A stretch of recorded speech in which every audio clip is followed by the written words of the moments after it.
जय श्री राधे कृष्णा। आज हम जानेंगे जीतिया व्रत की संपूर्ण व्रत विधि।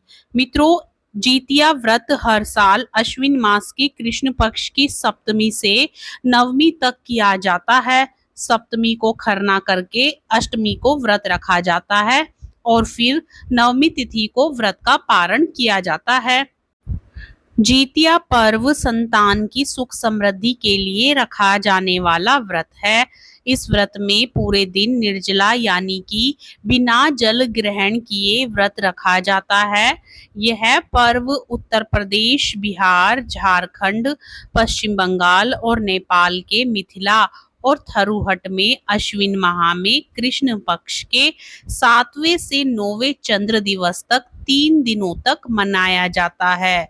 इस बार यह व्रत 25 सितंबर 2024 को है। तो आइए जानते हैं जीतिया व्रत की पूजा विधि। जीतिया व्रत के पहले दिन महिलाएं सूर्योदय से पहले जागकर स्नान करके पूजा करती हैं और फिर एक बार भोजन ग्रहण करती हैं और उसके बाद पूरा दिन निर्जला व्रत रखती हैं। इसके बाद दूसरे दिन सुबह सवेरे स्नान के बाद महिलाएं पूजा पाठ करती हैं और फिर पूरा दिन निर्जला व्रत रखती हैं।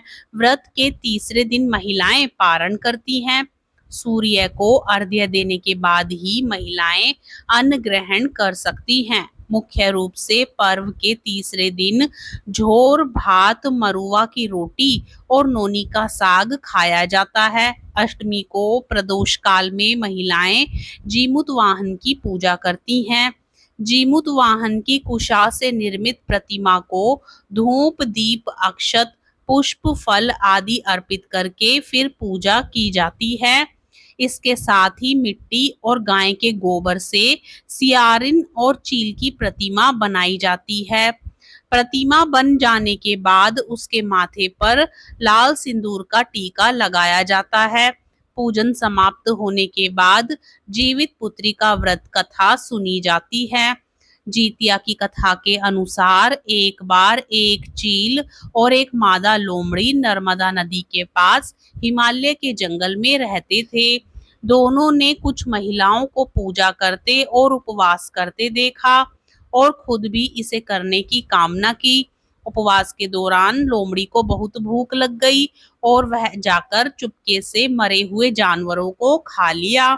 दूसरी ओर चील ने पूरे समर्पण के साथ व्रत का पालन किया और उसे पूरा किया। अगले जन्म में दोनों ने मनुष्य रूप में जन्म लिया। चील के कई पुत्र हुए और वह सभी जीवित रहे, लेकिन सियार के पुत्र होकर मर जाते थे। इससे बदले की भावना से उसने चील के बच्चों को कई बार मारने का प्रयास किया, लेकिन वह सफल नहीं हो पाई। बाद में चील ने सियार को अपने पूर्व जन्म के जीतिया व्रत के बारे में बताया। इस व्रत से सियार ने भी संतान सुख प्राप्त किया। इस तरह यह व्रत संतान सुख की प्राप्ति के लिए जगत में प्रसिद्ध हुआ। दूसरी कथा के अनुसार जीमूतवाहन गंधर्व के बुद्धिमान राजा थे। जीमूतवाहन शासक बनने से संतुष्ट नहीं थे और परिणाम स्वरूप उन्होंने अपने भाइयों को अपने राज्य की सभी जिम्मेदारियां दी और अपने पिता की सेवा के लिए जंगल चले गए। एक दिन जंगल में भटकते हुए उन्हें एक बुढ़िया विलाप करती हुई मिली। उन्होंने बुढ़िया से रोने का कारण पूछा। इस पर उसने बताया कि वह सांप के परिवार से है और उसका एक ही बेटा है।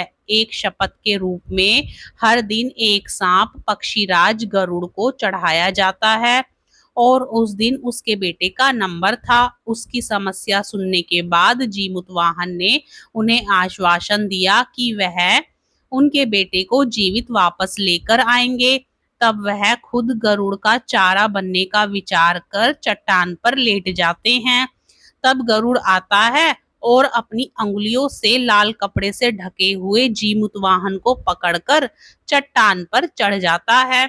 उसे हैरानी होती है कि जिसे उसने पकड़ा है वह कोई प्रतिक्रिया क्यों नहीं दे रहा है। तब वह जीमूतवाहन से उनके बारे में पूछता है। तब गरुड़ जीमूतवाहन की वीरता और परोपकार से प्रसन्न होकर सांपों से कोई और बलिदान नहीं लेने का वादा करता है। मान्यता है कि तभी से ही संतान की लंबी उम्र और कल्याण के लिए जितिया व्रत किया जाने लगा। महाभारत युद्ध में पिता की मृत्यु के बाद अश्वत्थामा बहुत क्रोधित था। वह पिता की मृत्यु का बदला लेने के लिए पांडवों के शिविर गया और उसने 5 लोगों की हत्या कर दी। उसे लगा कि उसने पांडवों को मार दिया, लेकिन पांडव जिंदा थे।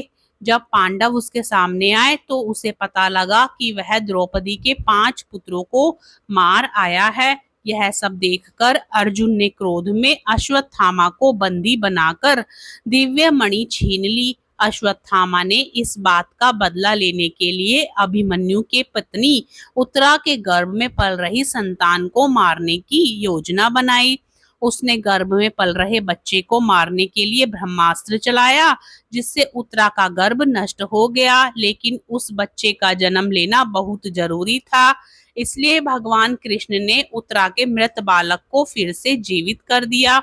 गर्भ में मरकर जीवित होने की वजह से ही इस तरह उत्तरा के पुत्र का नाम जीवित पुत्रिका और परीक्षित हुआ। तब से संतान की लंबी आयु के लिए जितिया व्रत किया जाने लगा। हरे कृष्णा। कथा पसंद आए तो लाइक जरूर करें। यदि आप चैनल पर नए हैं तो सब्सक्राइब भी जरूर करें। मित्रों, आप सदा सुखी और स्वस्थ रहें, इसी मंगल कामना के साथ आज का यह वीडियो यही समाप्त करते हैं। हरे कृष्णा। राधे राधे।